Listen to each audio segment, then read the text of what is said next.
In this video, I'll walk you through how to create a size chart in Fitfolio. Fitfolio provides several templates to help you get started. Some are blank, while others include sample data. In this video, I'll use the bottoms template to create a size chart for a shorts product. On the size chart settings page, you can rename your chart and later change its status once it's linked to a product. Then, choose the correct category for your product. This part is very important because the category determines how the recommendation model calculates the final size.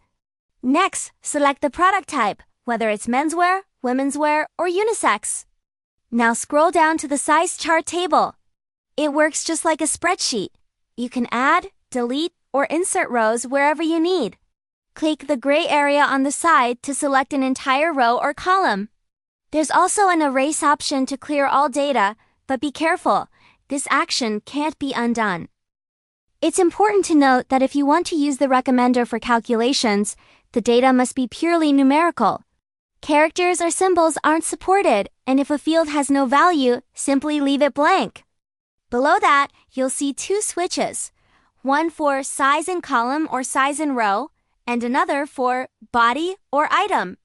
The first one tells Fitfolio where you placed your size labels, either across the top or down the side. If your sizes are listed across the top, choose Size in Row, meaning each row represents one size. The second switch tells the system whether your measurements are based on the body or the clothing item itself. For example, if you lay a pair of shorts flat on a table and measure the waist with a tape, and you get 40 centimeters, you'll enter 80 centimeters here, since the waist is a full circumference. In this case, you're entering clothing data, so choose Item Measurement. If instead you measured a model's waist directly, that's body data. So you would select Body Measurement. Next, let's look at the unit conversion area. Choose the base unit of the numbers in your table. This will be the reference for calculations. Make sure the unit is correct so your conversions stay accurate. You can also set the number of decimal places to display. In some cases, like when you're entering UK size codes instead of measurements, you'll want to disable unit conversion of a specific row or column.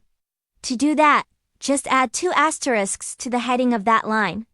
Below the table, you'll see a section for measurement tips. We've provided a sample, but it's always best to write your own instructions so customers clearly understand how to measure themselves. This field supports rich text formatting, so you can add structure and even emojis to make it more readable. Right below the text box, you can upload your own image to replace the default one on the size chart. We recommend uploading your image using Shopify's built-in Files feature. You can go to Content, then Files, upload your image, copy its URL, and paste it into the box here. Square images work best for display. Let's preview, and now the image has updated successfully. If it doesn't show right away, just refresh the page. The final step in creating a size chart is linking it to your products. You can choose whether the chart should match any of the conditions or all of them.